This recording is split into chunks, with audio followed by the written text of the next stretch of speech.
Hi there, and welcome to everybody watching and listening on the Wednesday show presented by This Is Ibrox. I'm joined by two amazing guests, as always. The first, there's been a wee rumour going around that he's had to delete a Twitter account called Player TII, but could be nothing. It's Kyran Wallace. How are you doing today, Kyran? I'm doing well, mate. I'm doing well. You can tell when Rangers are doing well. It's burner accounts, 5 guys in the whole of Scotland's just going a bit mad. So it's a brilliant week to be talking about Rangers. Bit excited, but I'll not get ahead of myself. That's that exactly. And Ian, you were just telling us about you were having a burger from a certain restaurant that's gone a bit viral in the past few hours for your dinner there. How are you doing today as well? Unconfirmed reports, of course, yes. But no, I'm good, mate. As we said, it's a really good time to Rangers fan just now, so long may that continue. That's it, exactly, guys. Look, on today's show, as always, got loads to talk about. We'll get the guys' thoughts on. I just want to have a sort of general conversation with everybody and how they feel Clement's doing, the sort of wee small things that he's introduced to the club, and how that's gone. You know, keeping the message simple since he's arrived. I want to talk to the guys about how the team will cope with leading rather than chasing, and maybe how the other side of the city will cope with that as well. How important squad rotation been as well since Clement's come in. And I've just written this down in the big capital letters of my notes, and it just says Mohamed Diomande has arrived. And then I want to, contrast that with discussing about Nico Raskin as well. And then we'll have a wee look ahead to the not that every game that Rangers play is very important, but this one even more important than normal against Hearts at the weekend as well. Look, Kyran, I'll start with you first here. As a phrase I'm becoming a bit more accustomed to saying in the last few weeks, and it is Rangers had a routine win at the weekend. No bells, no whistles, but felt pretty confident throughout the whole game. How impressed have you been basically since Clement's come in? Let's talk about the, I think it's the 31st or 21st October he came in and played Hibs. Unbelievable. He's just, I think JB said at the last pod that I was on with him 2 weeks ago, this is our first proper manager since Walter Smith, and I know other people have now saying it too, but he is just a proper manager, and that you can tell that he's got the players' full trust, and they really get what he's trying to instill in them. I know it's the 4 pillars, something that you like to go on about, Kyle, and it is very much something that the players are buying into. I'm sure we'll talk about Michael Beale at some point in the pod, given what's went on with him this week, but with regards to Clement, it's just really turned things around, and I'll be honest, I didn't think he could. I didn't think anybody could, given where we were. And now we're on top. We're 2 points clear. Like, I am so excited for the rest of this season, because I thought leading up to this, there's a chance. There's maybe a chance. If there's not, I won't be overly disappointed. But one thing I will say at this period of time is that this is where it has become so much more important that we finish top of that Europa group, because you think the last 2 ties that we've had have been pretty tricky. If you were to throw in a midweek Europa last 32 tie in between each of them, it becomes even more tricky. So it's massive that he managed to do that right off the bat with the team that he had and the squad that he's had. Now he's added a bit more quality, then the future's bright. I'm really excited, and I've went from we've gift wrapped them the league across the city to now expecting us to win it. So what a time to be a Rangers fan. I'm just buzzing. Might not sound that I'm very monotone, but I'm buzzing. I know, no. We all know that this is you extremely buzzing there, Kyran. And there's a wee comment coming up here that I'm going to bring up because it slags the two of you off. And it says, Staunch says, has Kyran and Iain been to a hoodie convention? I'm assuming there's been a phone call before arranging that you're wearing the same type of hoodie or something like that before it. We did. It's the new setup on the podcast. We thought it would be a bit of bread either side of the sandwich in the middle, didn't it? That's exactly it. Oh, right, now I get the comment. That's why Paul said Kyle in the side. I was about to go five. I didn't even see that, by the way. I'm going 5 guys don't do sandwiches, they do burgers, Paul, man. Come on. You're not going to gravitas to do this podcast. I know, man. I know. I'm sure we'll come on to that later on as well. But Iain, I'll come to you now. I found myself a couple of weeks ago mentioning XG which I couldn't believe that I was mentioning stats like that. I like the basic, simple stats. And since Clement's come in, he's won 22, drawn 3, lost 1. We have scored 59 goals and we have conceded 14 goals. Were you expecting a turnaround like this? And how sort of pleased and happy have you been since Clement has come in? No, I think with you guys and probably every other Rangers fan, I was more on the fence of try and win the cups, try and reduce the deficit, and kind of get a bit of respect out of this season, regroup and go again. I kind of lost a bit of love for football in a way, because it's just it was getting a bit turgid going to Ibrox. It was like, this season's done already, let's just wait for another 7 months kind of thing and go from there. But at this point, I'm loving life, loving football. We'll talk about it 24/7 if I can, kind of thing, and it's all thanks to Clement and this team. The goals thing is massive. I think when Clement came in, it's not been talked about too much, but the goal difference was also pretty hammering in terms of we were way behind them. So the fact we've not only caught up on points but got ahead on goal difference, it's a massive turnaround, because I think this league, John kind of touched on this on Sunday's pod there, but this league could easily come down to goal difference. So the more we kind of keep chipping away and getting further ahead, it's just going to be another little bonus point kind of thing. It lets you have that draw away if you need it at some point. So massive bonus. But no, it's a weird one, because I think as Rangers fans you get a bit conditioned to thinking something bad's coming. I don't know if that's just the total pessimist in me, but it's been going too well lately ever since that Old Firm defeat, which I think we all were we weren't too low about that one in a weird way. I think the fans felt a bit like, okay, it's going to happen, just move on, keep going. I think that all comes down from how Clement's handled that. The players seem to be the same, and it's just, there's such, I don't want to keep using the word synergy, which I seem to use in every pod, but that relationship between fans, players, management, it's all so in sync. And I know Kyran touched on the Michael Beale aspect there, but that little thing with him not shaking the guy's hand as he came off the pitch the other day for Sunderland, that's so telling, because you would never get that from Clement. You saw Cantwell come off the other day and he got a cuddle, he got a little chat in the ear. He does that every sub. Every player must feel so loved playing for him. And like I say, I'm loving it now. So keep it coming. Can I touch on the synergy thing you said, Iain? Don't know if you guys seen it at the Aberdeen game, but I've never seen the players go to the fans so many times and throw their hands up as if they say, come on, give us a wee bit more. We're in this together. If you give us more, we'll get more out of it. And there's not been that feeling in so long. Now, you give us a one each at Ibrox maybe 18 months ago, the place would have been a bag of nerves and people arguing. And take that back to the Aberdeen game, I've never seen Ibrox so toxic. So I think as well, when the fans start singing the players' names, and most players have got a song, you can start to feel a sense of we're all in this together. And I put a wee spiel in our group chat when things started to go well to say, see when that everything from everyone sort of tagline came and it was on the fans, it did feel like that was right, draw a line in the sand. Season's been rotten so far. We can only do our best, but we're all in it together. It really feels like that. It does. And that, I think what you're saying, Iain, is the synergy between the players and the fans is 100% there. Yeah, Ross of This Parish here says Cantwell, Lundstram and Goldson really trying to interact with the crowd. It's fantastic to see.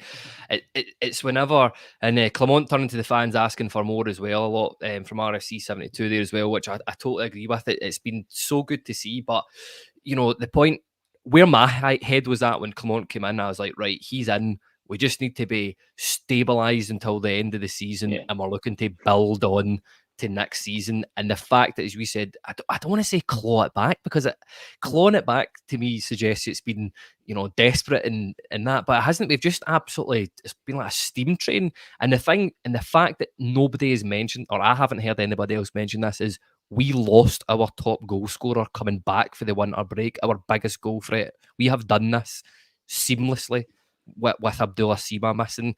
We've just put guys in there and the team is just totally picked up. But Iain, I want to come back to you, something you picked up on, and it's, you know, the message from Clement, especially it was the post Old Firm game that you said, and you know, you were like, right, that's happened. You're right.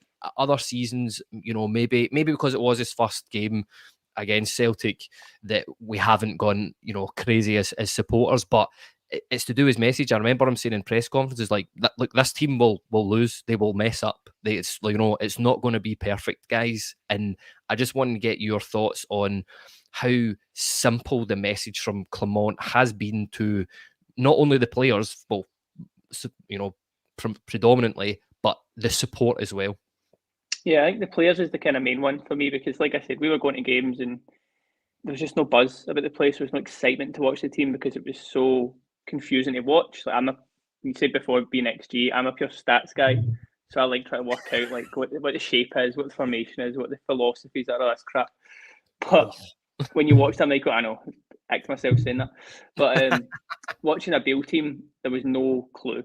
Like, guys didn't know where they were going, who they were trying to link with. There was no set patterns of play, all this stuff. Whereas Clement's just put the best players in the position they like being in. That's it. There's no Cantwell out right. There's no guys sitting playing like central midfield and he should be a bit further forward or vice versa. All this stuff just taken away completely. You're just saying it's the best player in that position at that time, go and do your thing. And they're doing it. I mean, it's probably the best in Cantwell. I think we all know if Cantwell starts playing well, the team tends to play well. Same with Tav. I was one of the ones at the start of the season thinking, is this maybe a season too much for Tav? He looked a bit leggy. He wasn't getting up and down the wing as we know he could do. And now he's back to being like the main man for the team again. So player-wise, it's been massive. And in every press conference, again, we're going back to Bale again just because how recent that was, but his press conferences were just saying one thing and you see the other, whereas Clement's is just pretty basic, pretty standard stuff, but he does what he says he's going to do.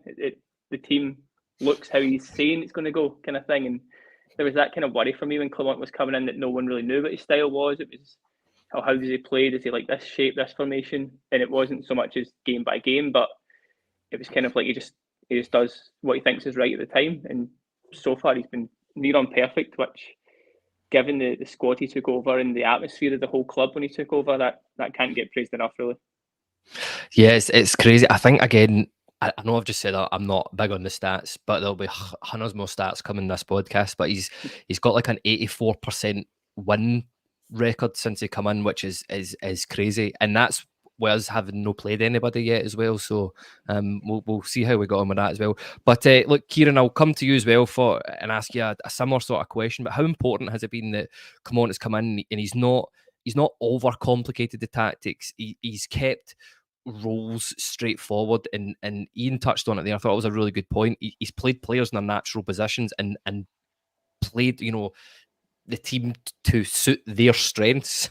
I'm looking at you, Cyril Dessers. What have you made of that? I think you're bang on the money with saying about keeping it simple, because to me, and Iain was bang on as well by saying that under Bale there was no instruction, there was no plan, there was no style, and you could see that play out in the players. I think now we're seeing the opposite thing. I think with Clement, you start to see that the players know what they're doing. They know where they should be. We spoke a lot on the structure and Tavernier and coming in sort of a lot more narrow, and the wingers playing with more width, and just small things like that. Playing with two attacking midfielders. I mean, how many times did we sit here under different managers and say we don't need two sitting midfielders against teams like, I don't know, the lower end of the table, playing them at Ibrox? And then we turn up against Aberdeen 2 weeks ago and we've got Cantwell and Lawrence starting at centre mid. Like, we're Glasgow Rangers. We should attack teams. We should go with the most attacking lineups with a little bit of caution in there. And you've just got to look at how much he's getting out of players that weren't doing so well under previous managers. Rid van Yilmaz, 3 managers before Clement did not fancy him. Look at him now. He's our starter at left back. He's took the jersey. I just can't see Barisic getting back in there, and it's testament to Yilmaz to how well he's done. I swear I didn't think I would see him this month, because I thought he'd be away in January like we all did. But now I'm thinking, is he going to be here beyond the summer? Because I think we've got a real asset at left back now, and that's all testament to Clement and working better with him. And I know we touch on him every week, and you mentioned him there, Kyle Dessers. I'm not his biggest fan, but under Clement, we've got a different player. And you said it, we lost Sima, arguably our best player this season under both managers, right after we lost Danilo. So This is how well he's done, and we've yet to see the best of Silva, and we're going to have to. And I know we're going to get on to squad rotation and stuff like that, but this is where it really comes into play. Having a manager that can get the best out of players, especially McCausland, and I'm sure the other guys will back me up as well. I think you covered one of the B team games as well, or a couple, Kyle. McCausland wasn't a standout for the B team, right? And I don't say that being cruel, and I've said it on here before, but he's come into the first team, he's done well, he's progressed, he's becoming a better player, and he's becoming, again, a bit of a mainstay. He's locked that right wing slot down, and very well done to him. And Clement has a lot to thank for that as well. And the players will love it as well. Everything's rosy in the garden. I mean, you look across the city and we talk about playing under Beale and not having style and not having instruction, and the players looking like they don't know what they're doing. Like, that's all you're hearing on these phone-ins now from the other side of the city. So we know what that looks like, and we knew we weren't winning anything playing under a manager like that. So without diving too deep into that, we're in good hands with Clement, and I'm just buzzing. I hope he stays forever. I really do. Here we go, man. Absolutely love the guy. There's me giving you the big speech before the podcast, like, keep it calm. Let's not get too ahead of ourselves here. And there's Kyran saying, I love him. I hope he stays forever already. That's the clip from this podcast that's going out this week, you know, for sure. Listen, Ian, I know you love a good question about Tav, so I'm going to wrong comment there. Paul McGarrigle has asked this question on Tav. He's not balling up and down the pitch as much as he used to. Do you guys think that's us down to having a good winger in front of him, or do you think that's a sort of change in tactics from the manager? Maybe a little bit of both, to be honest. I think before, when we didn't play with wingers, there was so much reliance on Tav being like the right back, the right wing back, the right mid, the right wing. He had to be that whole side himself, really. Especially even when Cantwell was trying to play there, because Cantwell was naturally going to come inside, so there's massive gaps there. But I think in the last few games at Ibrox especially, Tav seems to pop up in like more the centre of the park. I don't know if that's just maybe trying to get your best player on the ball a little bit more. We know Tav can shoot, he can cross, he can find a pass, he can run with the ball. So why not? Get from Perth to Glasgow in under an hour. It's remarkable, that one. That's really special. But we obviously see it's brought benefits in terms of, you mentioned Yilmaz and how he's got that flexibility. He can go outside, he can come inside. It just leaves a bit more questions for the team. Whereas if Borna's playing, you know what Borna's going to do, kind of thing. So it might just be Tav trying to kind of push himself forward a little bit more, maybe change how he plays. There's a few different reasons behind it, but it's just more flexibility for me. It's just, you always want teams guessing what you're going to do, and that was something we were pretty poor at. I mean, we did get a good few results under Beale, but never really performance, because I think teams just set up. There was obviously the Martindale comments that day that he knew how Rangers were going to play, he knew they were going to just swing cross after cross. I think that was so telling at the time. Whereas now, we do still sometimes cross it in, we do go direct here and there, but it's not always the same. And as an opposition manager, opposition coaches and scouts and stuff, that's got to be a worst case scenario, because you just can't set up for how we're going to play just now. And Tav's changes, his movement is a massive part of that. Yeah, I think that's a really good point you've hit on there as well, Ian, is the fact that I think opposition managers are struggling to understand how we are playing. And you've brought me on to my next point very nicely. And I'll go to you on this one here, Kyran, and it is the squad rotation. I have been delighted that we have just been able to mix it up and guys are just going in. It goes back to what we talked about earlier on, the simplicity of the message. People know what they are doing when they go into that squad, and in this particular, how he's managing players that have had long-term injuries. I'm looking at you, Ryan Jack. I'm looking at you, Tom Lawrence, in particular. What have you made of the squad rotation? It's great to have it now. We didn't have it at first. So you imagine being Clement and coming in, and he spoke about the puzzle quite often, about having to solve this puzzle that Michael Beale left him, and all the players who just worked under the same fitness routine. And he spoke about having a bespoke routine for each player. And I think Tom Lawrence touched on it last week in his broadsheet interviews, saying that he has his own bespoke fitness program that he's been working towards, and it's really helped him. And now you look at it. Now we've got rotation that he couldn't have before. And you think getting players back from injury and then they're getting injured again and then they're getting injured even longer. It became a sort of cycle that we just couldn't get away from. And I remember Clement saying in a couple of press conferences, give me a few months and you won't be seeing this again. And you know what? The proof is in the pudding. He's right. He's absolutely right. And again, this comes back to the players trusting them. Players want to play football. If these guys are back playing football, if they're listening to what Clement's got to say and what he's putting in place for them, then they're going to enjoy it. They're going to trust him and they're going to buy into what he says and what he does. So now we're starting to see it, and it's bearing fruit having a big squad because we're really going to need it. You think we've got two last 16 games coming up in the Europa League. We're going head for the title, and we're really, really going to need every member of this squad. And fingers crossed we can get to the Scottish Cup final as well. So there's a lot of football to be played, and we're going to need every man in this squad, because you look, when we've had busy end of seasons, our last Europa League run, we let the league slip out our fingers, and it came down to guys being injured and not really being able to piece a squad together. I think Clement's looking ahead a wee bit here, saying, look, we can do something special here, but if I can keep the squad intact, then we can do well. Good news was as well, I heard that Sima was back in training today. I also seen on Danilo's Instagram going through the gates, and even Raskin posting. So there's three guys that have been injured. That Raskin's one I know we're going to get on to, but imagine Sima and Danilo coming back into this team. I know Danilo might not, right? And that's very much a clutching at straws sort of moment. But imagine Sima coming back into this team the way that they're playing just now.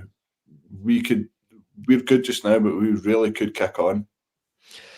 Yeah, it's a very, very exciting prospect. And Clement has said that Danilo may be back for the end of the season, which, given his injury, is absolutely crazy what the advances in modern medicine can do these days, especially for football players. But a couple of comments here about the rotation. Dean Henderson says, our rotation strategy really lets players like Sterling shine. He takes utility players to another level. Long may it continue. And a really good point here from John Weary says, Clement isn't afraid to make subs at the right time.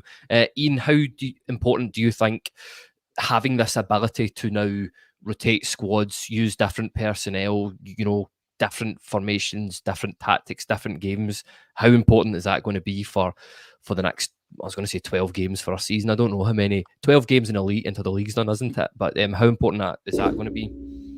Yeah, I mean, it's a nightmare if we're trying to put a bet together, because you just don't know what kind of team we're going to put out here. So you may wait till last kind of minutes, but it's so important. I think, like you're saying, 12 league games, get 3 cup games hopefully still to go, and then obviously Europa League, we want to go far in that again. So I think the point right at the start that Kyran made was massive, that if we hadn't won that group, we'd be playing away tomorrow night. I think maybe the way it kind of panned out, and then playing this game against Hearts would kind of always be in the back foot as well in terms of playing Celtic. They'd always get that slot ahead of us, which is just a little psychological thing that I think went against us in that run to Seville as well. But I think the main sort of thing I noticed the other day is that this Scottish Cup game at Hibs, we're away in Europe the Thursday before that. So I'd be very surprised to see the same 11 take to the pitch in both those times. So the fact that we're right now doing that rotation, and as you said before, bringing Jack in, letting him sit out, Lawrence the same, get Stelling playing about 9 different positions at this point. There's just so many options in every spot, and I think it's something we've not really had as far as back as I can really remember. I don't want to sit and talk about Celtic at all, but I feel like their midfield has always looked at pretty strong, because they could just sit one out and bring someone of equal quality in. I don't think they have that just now personally, whereas for us, we're looking at a guy like Raskin, who this time last year we were all raving about, next big thing, massive sell-on potential, and he's probably like 6th choice at this point, if you sort of go through what Clement's going for. So if you get a guy of that quality as your 6th choice player in a position, that bodes pretty well. Get guys like Sima coming back, Danilo's obviously a bit behind him, but he's going to be here before the end of the season. I'm not going to say Kamal Roof's going to be here because it's Roof, but there's slots everywhere that guys can just sit out, come in, and it's so vital for what we're going to do here. As I said at the start, you don't know what team's coming up, so like my previous point, other teams don't know what team's coming at them, kind of thing, what players are going to be playing here and there. So always keep them guessing, and good things. 100%. Andy Mack here says, in my opinion, the squad rotation is easy because it's hard to pick our strongest team, and I agree with that, because obviously we'll come on to the Hearts sort of preview before the podcast finishes. I was really struggling to pick what 11, especially because you and I were talking about it before we came on, and like you and I just assumed that we were playing tonight, and it's easy to pick the next team because you can sort of change players that have, like your Jacks, like your Lawrences. But this, I have no idea who will start this game, and you'd be pretty happy whatever squad Clement picks. You're gonna be happy with it. Kyle, right. Can I touch on the last question that popped up just before that? I think somebody had said, "Will Kemar Roofe return this season?" Right.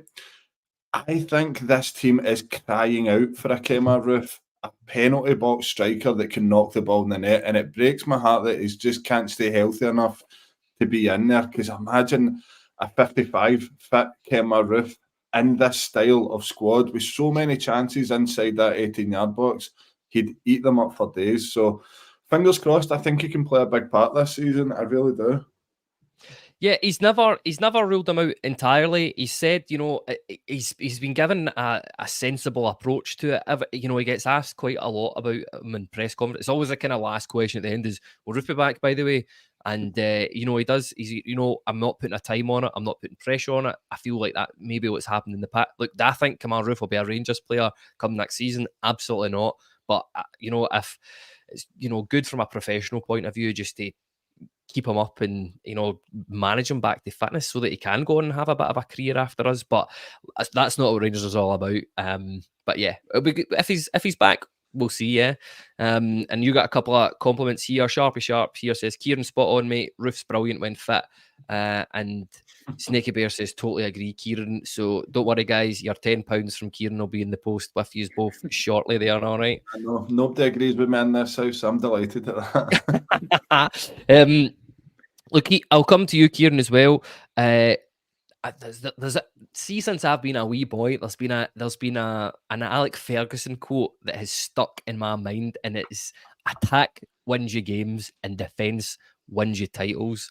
And I think since Clement has come in, that is a massive thing that we have changed. I said there would be more stats. Here's some more stats for you. Since the Livingston game, Livingston 0 shots on target. Aberdeen, this is outlier, 4 shots on target. Ayr 1 shot on target. Ross County 1 shot on target. St Johnstone 0 shots on target. I think all the games we've played St Johnstone, even this season, they've not managed a single shot on target against us.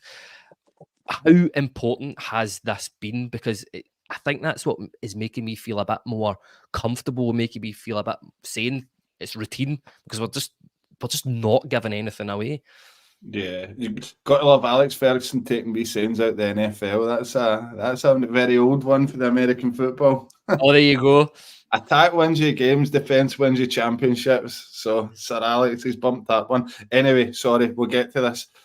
It very much reminds me of Goldson and Hollander at centre back. And remember, these stats were going about in the crazy 55 season where we just didn't concede shots and goal, and we were I think we were at this goal tally of goals against at this point in the season as well, where we were just solid at the back. And see, the crazy thing is, right, in the stats, everybody says Tavernier can't defend. Everybody says that Goldson's been a bomb scare. Everybody says that we need to replace the left centre-back position because we're not sure about Balogun and we're not sure about Suter.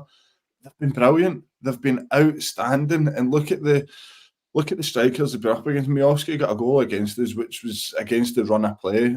Okay, it's a carbon copy of most of the other goals, but it's just been fantastic. And you look at the guy that's behind them, and Jack Butland. Oh my God, man. He's been our best signing this season. I don't care what anybody says. I know it's debatable, but he's been fantastic. So we're rock solid at the back, and I think that really bodes well. I know we could do well. I know we could do better going forward in the front line. We could maybe score more goals, but I think if that's my only criticism of the team, then we're doing well.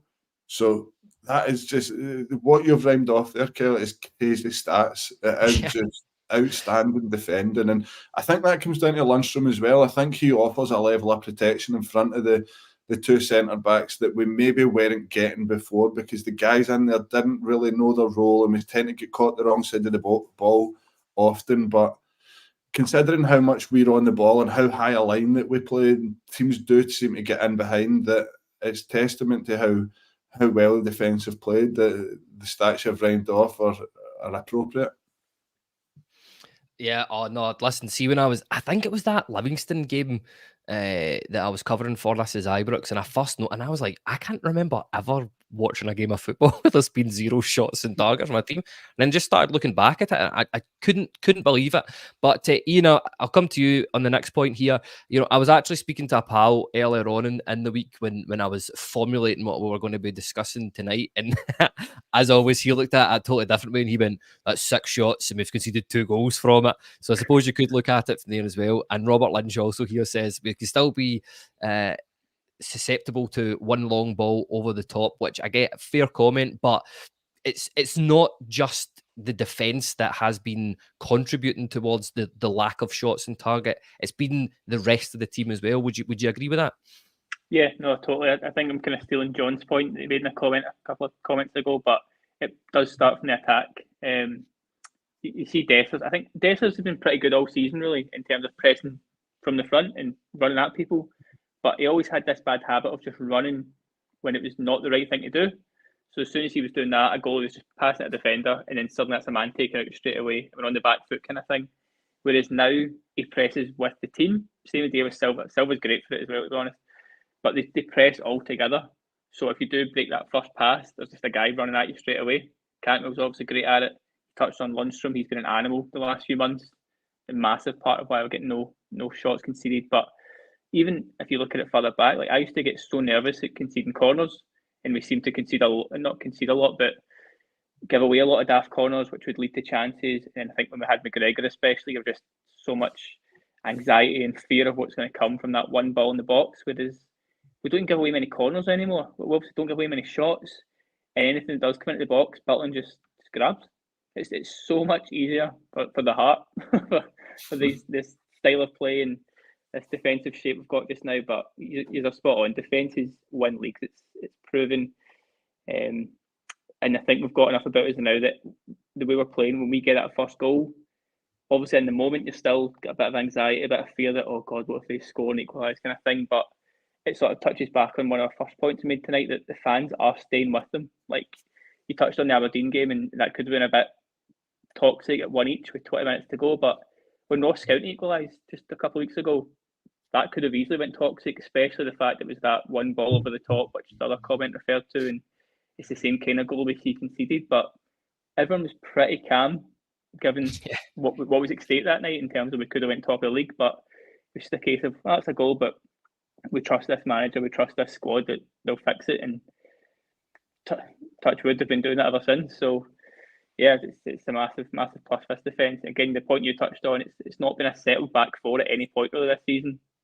The left back's been switching constantly. It's been Suter, Balogun, Davies quite a bit at the start of the season as well. So the fact that it's been changing constantly and we've been this consistent just yet again comes back to how great a job Clement's done. Yeah, again, totally agree with you there. There's a wee comment coming in here from Kyle1872, and people can now see, as I'm doing this live, that this isn't my burner account, because that's been suggested to me before. But it says, keep feet in the ground, nothing achieved yet, apart from winning one trophy so far, and rejoice about how good we are at the end of the season. Listen, I totally get where you're coming from, and I like keeping feet on the ground, but we've already seen since the weekend that there's been a lot of negativity, ridiculous things already been saying about our players in the media. So I'm trying to keep it positive and focus on the positive things and the good things that Rangers are doing. I'll stick with you in my next point here as well. There's going to be it's a different dynamic now. We're obviously top of this league. How do you think it's going to look, the fact that we are now leading and we're not chasing? How do you think that's going to play out over the next 12 games? I mean, obviously you'll think we'll win the league, but does it psychologically, how important a factor is that? I really don't know, because we've not been in this position enough when it's then gone well, kind of thing. Like we've kind of got to this point and then fumbled, and then something like we've got a stupid draw, gave a point away, gave a last minute goal away kind of thing quite a few times over the last few years, that there is that sort of anxiety again still kicking, lingering in me. But I do have faith in the squad, faith in Clement more than anything, especially with what he says. And again, it touches on what we were saying before. He does seem to have everything under control, whether we're just a bit behind or now just a bit in front. There's no change in him. There's no change in the fans, the players. The main thing for me probably is how the other half handle it, because they've not been in this all season. I mean, we all listen to phone-ins, we all have Twitter.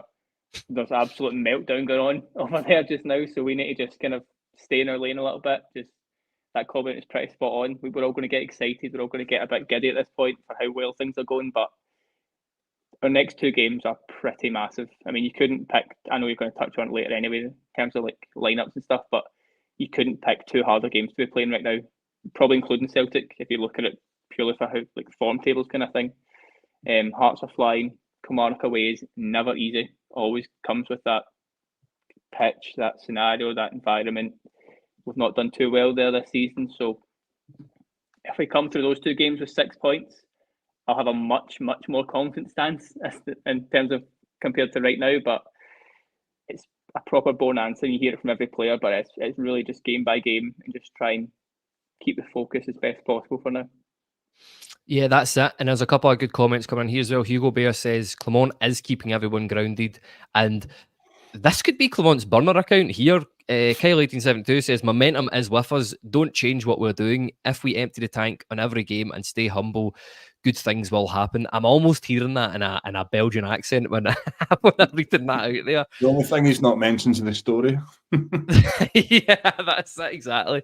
The story. But listen, Kyran, do you feel like this squad is building to a bit of a peak? Because I'm going to use another one of Clement's phrases here. When he first came in, you know, he was talking about the marathon, and you know, it's a good analogy to use, the marathon. And now in the press conferences, he's starting to talk about the sprint, and I really feel like it's just building that momentum up. And do you agree with Ian there? Is this going to, you know, the fact that we are top now, does it play a bigger psychological factor for one of his four pillars? Nah. No, Right, not at all. Not at all. And the reason I say that is that I think what we were doing does not change whatsoever. And it's the biggest cliche in football, but it's the most true saying, that you take it one game at a time. And that's what this squad have been doing. Every single interview, and it's kind of like when Gerrard was here, everyone was coming out in the interviews and saying the same sort of words and phrases and the same sort of taglines that almost was the message that was getting put across to the players. We're seeing that here as well. Mm-hmm. Almost like they're talking about what's coming from the dressing room, that we just take it the next game. All I'm concentrating on is, say, for example, Hearts at home. The players are just taking it one game at a time. And this again comes back to having trust in the manager and having full trust in his ideology of what he wants to do. And that if you want to be successful, you want to win trophies and you want medals around your neck, listen to me and do what I say, because I'm going to prove that it's going to be right. Remember last week Clement was saying it doesn't matter about the goals at the moment. I tell the players to score as many goals as they can each game, because just now it doesn't matter. What happens at the weekend? They drop points, they choke, we go top. Who's right again? Clement. He just seems to get it bang on. And if we keep doing what we're doing, it doesn't matter if we are first, second, third or fourth. If we win each game, each week, one game at a time, we'll be absolutely fine. And as Ian says, two massive games coming up. I totally believe they're season defining. Given where they're playing as well, Motherwell away is a very tricky tie for them. They got off the hook the last time, and this is crazy to even think about this. The last time they played at Motherwell away, I remember being in New Edmondson House before the game against Aberdeen. A cheer went up, Motherwell had equalised. They then scored and got off the hook big time. And then we then go and get beat off Aberdeen. We have come a long, long way since the end of November. We're sitting 2 points clear at the top of the league. And you think if that's the other way about, they drop points and we sort of capitalise against Aberdeen. Like, you'd expect us to do better, but we didn't. But look where we are now. You'd expect to see that this weekend, and I really hope we do. without getting ahead of myself, Kettlewell's got a decent record against Celtic when you think back to Ross County at Parkhead when they caused the shark attacks in the car park, and when they got off the hook at Fir Park, again took points off them with Motherwell at Parkhead. They've got a tricky tie, but again, doesn't really matter what they do. If we win one game at a time, I think they're more likely to drop points than we are at the moment. So fingers crossed. I don't know if to just jump in. I don't know if you guys, it's kind of going back to that one game at a time thing. But I don't know if you watched Tom Lawrence's press conference last week. I think that was his answer to every single question. It was just, one game at a time. It was just, like, no disrespect to him, I love the guy, but it was such a boring press conference because he was just so like laser focused.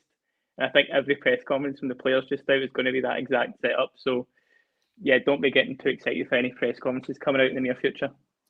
And I totally agree with you. It's a brilliant point, Ian, because it's you can almost predict what they're going to say now, and I'm fine with that because it goes back to the message is simple and everybody understands what they have to do and what their roles are in that team.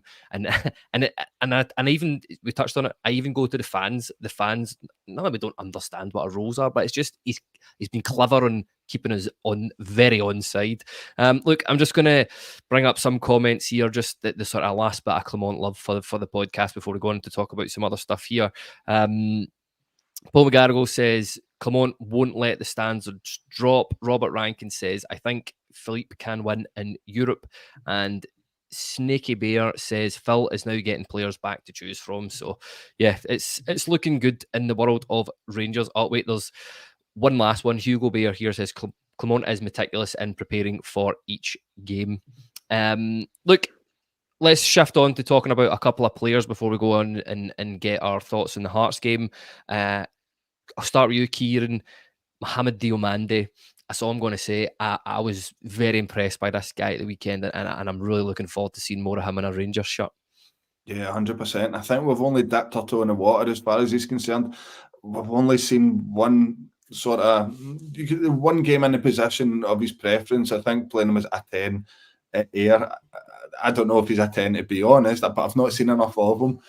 But that goal at the weekend, man, the quickness of thinking for that first touch to know, roll it and hit it, and how often to see a player roll it with his left foot and hit it with his right. Do you know what I mean? With him hitting it with his right foot, he's opened it up away from the goalkeeper, which then sort of creates that gap for the ball to go past the keeper at such a pace. And to me, it was very much like Cantwell's goal versus Hibs, just a snapshot out of nothing. It leaves the keeper with no time to set, and before you know it, the ball's in the back of the net. So for me, the best is yet to come, and we're all very excited about this guy because he's pretty much unknown from our side. It might have been yourself, Ian, actually, that put up the sort of spider graph of his against Glenn Kamara's, and they were both very similar. And you can kind of see that with his play, like very clever first touches, looks after the ball very well.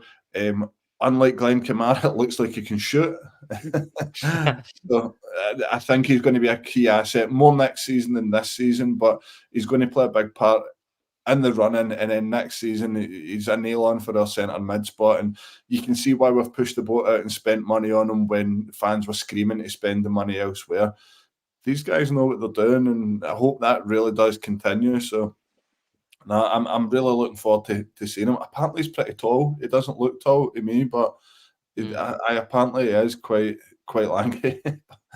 It adds to the sort of a Rebo side of things more than Kamara, where nice with the feet, tall guy, quite lanky. So yeah, I can't wait to see more and more of him. Hopefully he just keeps doing well for Rangers.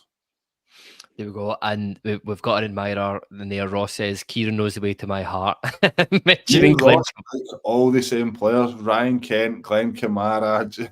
We always like the same players. Right. Scott, I don't know if I'm a bigger fan of Scott Wright as Ross, but we're on the same page, I think. No, that's it exactly. There was a couple of comments here that I'll bring up. Paul McGarrigle says he scored on his weaker foot as well, which is true. And John Weir says, if he can play football on that tatty field, I can't wait to see what he does in decent surfaces, which is a totally good point as well. Ian, everybody else has had their turn on talking about Mohamed Diomande. I think John Walker described him as a hybrid between Glenn Kamara and Joe Aribo, and again, it's only been brief glimpses, but he looks like he could be a really, really important player for Rangers until the end of the season.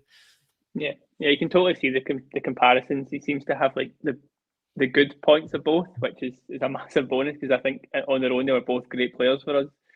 I can't lie, I was one of the guys in the January window thinking, why are we, I know we're not spending it right now, but why are we doing a obligation to buy deal for a centre mid when we're a bit stacked in there, given the right wing issues, the striker issues? So buzzing it came in, kind of profile wise, I thought that all made sense. But seeing how he played at the weekend, again, no one's really touched on the fact that's his first start since November, I think, other than Air. So he's still so new to this club, let alone getting his fitness up and stuff like that. And again, the pitch played a massive part in that, and he was still able to be tidy.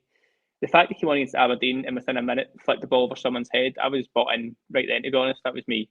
He's my guy kind of thing. So I do get the feeling he's going to be one of these guys that we don't have for too long, because I think he's going to be sold on quite quickly. And that's quite a bold thing to say so soon in his career here, and probably getting ahead of ourselves. But he just has everything that I want in a player in terms of he's good on the ball, he looks like he can tackle. Kyran touched on it. He's not a wee guy, he's not going to get flung about. He can handle himself. And if he can play as well as he did against St Johnstone, with all those sort of fitness issues and the pitch and getting to know his teammates and stuff like that, he's only going to get better and better here. Not to spoil my projected lineup for the weekend, but I'd be playing him as much as possible, really, despite how big a game this is going to be. I think he's a must in that midfield. Yeah, that's it. Kyle 1872 says the fact that he's not one of these players that has needed time to bed in shows how good he is. He's hungry, aggressive, and has a bucket load of ability. I think that is a totally fair comment as well there. And stick with you on my next point before we come on to Hearts, and that is, it's my one negative bit of the podcast, but I feel like he's not been getting mentioned a lot recently, and that is Nico Raskin. Obviously, we saw he was out for a wee while, came back, had a couple of games, wasn't great. And in the last 4 games, he's a guy that I've been expected to see. Is this something, we should be concerned about? Or do you think it is just Clement, just listening to medical advice? And because it has been alluded to. It's hard to say. I think Raskin's problem is that he's not got an obvious role in this team. He's not like the ball winner. He's not really the playmaker. His passing isn't like elite level. It's not like the best in the squad kind of thing. He doesn't get assists, doesn't get goals. So you're kind of left wondering, like, what is he bringing to the team? I think Raskin's problem really is that if you look at his best games for us, he's probably Hibs away. I think it was Servette away in Europe, but he was dominant in that game. A couple other games in Europe, he's done well. It seems to be games where we're not going to be dominating possession, because I think he's the kind of guy that's just going to hassle opponents, win the ball back, move it on kind of thing, which is what John Lundstrom's doing for us right now. So league specifically, we don't need another guy doing that. Like, that's kind of the reason that Lundstrom and Stelling aren't playing together, because you just don't need it. You're wanting like creation and guys with a bit more passing nous on them kind of thing. So I think he's been a little bit unlucky in terms of the former Lundstrom's. He's playing every single week. He's 90 minutes regardless. And then beside him, you do need someone with a little bit more guile about them. So I wouldn't write off Raskin. I don't think he's done at all. I think his best role for us might be in Europe. And again, as we touched on, we're going to need the squad and see rotation. So I think he's got a big part to play this season. And again, you touched on it yourself. He is just back from a bad injury. He's still trying to find his feet, find his fitness. So I think he will come good in the end. I've still got a lot of hope in him. Yeah, Robert Rankin here says Raskin's struggling a wee bit, but it will come. And yeah, I'm in agreement with you there. And I do. If Lundstrom wasn't playing as well as what he is, I think he would probably be in and around the squad too more. But Lundstrom for me is the first name in the team sheet. I know it's a bit of a cliche saying it, but he certainly is. Right, we can finally get to the big game at the weekend. Kyran, I will come to you first on that. What are you expecting from a pretty in-form Hearts? It looks like, I've seen tickets going for crazy money on reselling websites on the internet there as well. It looks like it's going to be a real stormer of a game and a sold-out Ibrox. I know, I've just gave mine away as well. So admittedly, a newborn baby kind of takes over your life with these things. So unfortunately, I'm not. You and Abdullah Sima. It's what, sorry? It's you and Abdullah Sima. I know, mate. Yeah, and unfortunately I'll not be there, but I'm really looking forward to it. I'll get to catch it on the TV, watching it from my holiday home abroad. Anyway, no, it's a huge game, and it's a good game for Scottish football as well. It is a pity that it's not actually aired on Sky Sports or wherever else it could be broadcast, because it is the two informed teams in the league. And I think I heard a quote earlier that over the course of the last 10 games that Hearts have accumulated one more point than us. So you could even say that they're more informed than us, possibly. But you know what? If you want to win leagues, you need to win games like this, and it really doesn't get bigger. Get this one out the road, and then it's the next one, Kelly away. And I think that's the one that's probably more on the fans' mind than it is the players, that if we can go out to Ibrox and we can get the result the same way we did in that game against Aberdeen, that I don't expect it to be high scoring. I think that the last time we came, the Danilo last minute goal that probably set us up to where we are today, like such a huge moment in the title race, was the Tav penalty, then the Danilo header against Hearts. And I thought they were really good that day against us. They set up well, they made it tough. Their tactic was clear, how they played on Yilmaz, and you've seen it with Shanklin's goal. It's got all the makings of a massive day at Ibrox, and I just hope we come out on top. Think about the buzz around the place if we can. And a lot of people are getting ahead of themselves, I think, saying Rangers could be 5 points ahead come tea time on Saturday. Like, I don't like that chat. I really don't, because it could swing the other way, and I hate to say it, and we could go back to second if we don't ignore that type of chat. Just get out, stick to the plan, and win the game. Clement will know how big this is and how close it we're getting. So it's got all the makings of a great game. And I think I heard it on another pod. We might get close to seeing what Clement deems as his strongest starting 11 in this game. Yeah. Yeah, it'll be very, very interesting to see what that lineup is. Ian, I'll basically come on to you and ask you what you think that is. There's a couple of questions here from the punters. Andy, it's because there's too many comments coming in, man. I keep clicking on it and it keeps going up. Andy Mack here says Ridvan or Barisic on Saturday, considering Shankland played on Ridvan. Paul McGarrigle says, I think Clement might have to rest Cantwell due to a possible injury. So does Lawrence come in, or do we go Sterling, Linney and Diomande? Sterling just to follow Shankland. And Kelly D72 says, do we play Dessers? When you play Dessers, he misses those type of chances. So yeah, what do you think how do you think the game will go, and what's your lineup for it? It's a massive one for us, obviously. In terms of Hearts, I know they've been getting results and wins, but they seem to be, every time I see them, they win like 3-2, they win like from 2 goals down and come back. They always seem to start games slow. So I think it's the kind of game that if we start fast, we'll be fine, kind of thing.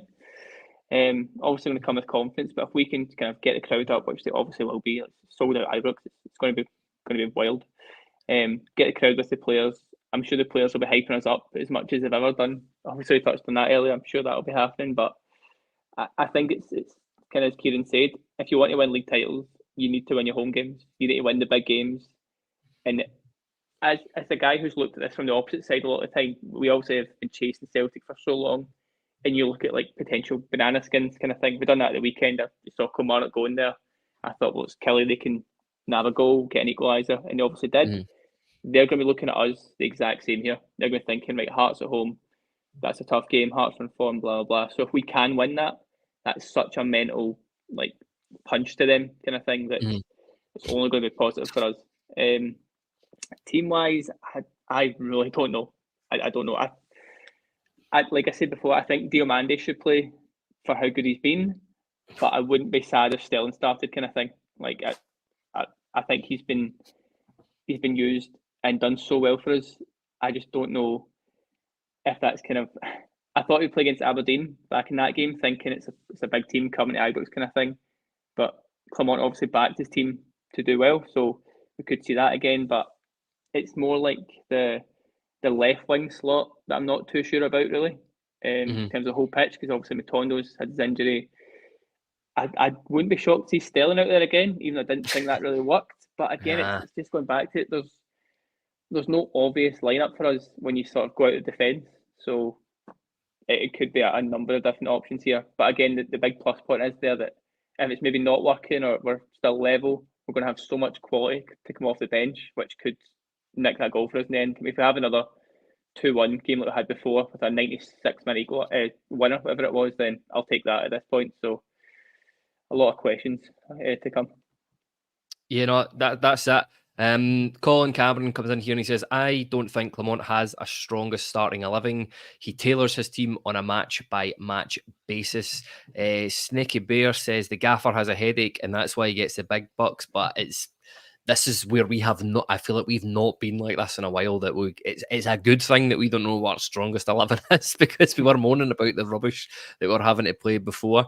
And Paul McGarrigle here says, depending on Cantwell, Butland, Tav, Goldson, Suter, Ridvan, Sterling, Lunny, Diomande, Cortez, McCausland, and Dessers, and he's gone for a 2-0. Kyran, I see you sort of shaking your head at that. Do you agree with that lineup? I was just trying to work out what it was meaning. What I would go with probably never ever tends to be what it is, but I could see it being Butland, Tavernier, Goldson, Suter, Ridvan, and then your middle three of, I'd go Lundstrom, Lawrence, and Cantwell again. I thought the three of them played well against Aberdeen. That's sort of been our last big game. On the left, Cortez, on the right, McCausland, and through the middle, Silva. Yeah. I think that's the way I would play it. Like kind of what Ian said, kind of forced into playing what we've got available at left mid. I love Sterling, but I just don't see him being in any of the wide slots. I don't want to see him in any of the wide slots, but Ian's right. It could crop up there. I just don't know if he would start at centre mid. I think am I right in saying that after the Aberdeen Cup final, where he had the man of the match performance at centre mid, I don't think he's played there again. Am I right in saying that? Not from the start anyway, I don't think. No. So it's obvious that Clement will use him if he has to in there. But I wouldn't complain, because I do think he's good in there. But he's going to go, depending how this season goes, he's going to be good down as a guy that will get remembered for being the utility man for us and filling in and plugging the gaps, because he's been excellent everywhere that Clement's put him. But I hope we come out with Clement and Lawrence and Cantwell in the same team. I think we should come and attack Hearts. Yeah, that's exact. Weirdly enough, and that never happens, you and I agreeing on something, Kyran, but that apart from Silva up front, I've actually gone for Dessers, because I think Dessers will go do better against that. And my thinking for that is that I think Silva will come on and I'll really work a tired Hearts defence. And I think that's why we won't see Diomande starting that game as well. I think he'll come on and again go into tired legs. But listen, we're just about to wrap up here. Ian, come to you. Score prediction, please. I'll go 2-0. I think it's a bit of a basic score. It's probably the easy guess, but I think 2-0. I think we'll keep out Shankland. If we do that, we'll win. So, yeah. And Kyran, yourself? I hate to do these before big games. I'm going to go 3-1. I know I've sat here and I've said, Mondays brilliant, but start Lawrence. And I've said, we've shut every team out, no shots and goals. And I've just saying that Hearts have scored. But I think Shankland's on that much form that I think it's inevitable that he scores. I just don't know. It's a tough one to predict, but I'll take a scrappy 1-0 all day of the week. But I'm hoping for 3-1. I hope we go ahead, they grab one and chase the game and we catch them in the break. What about yourself, Kyle? What are you thinking? I think we'll score, but I can't see Hearts not scoring given the run of form they're in. I know that we've just said, talking about the amount of shots that we've conceded in target and how good the defence has been, but yeah, Hearts are good, not because of their manager, but because they have a very good central striker who knows where the back of the net is. So yeah, I'll go for 2-1 Rangers again. I just hope we don't leave it as late as we did the last time. Snaky Beer here says 2-1. Kyle 1872 says 3-0. Paul McGarrigle's got 2-0 and he's given us Diomande and Dessers to score. And Hugo Bear has also said 2-0 as well. But listen, that just about wraps it up for tonight. I just want to say thanks to everybody for watching, tuning in. Thanks to both of my guests. Just a wee point, I think the majority of people that are actually tuning in and listening, watch this podcast, don't actually subscribe. If you want to give us a wee helping hand, just give us a wee like and subscribe, because it really gives us a hand. But take care, everybody, and we'll see everybody soon.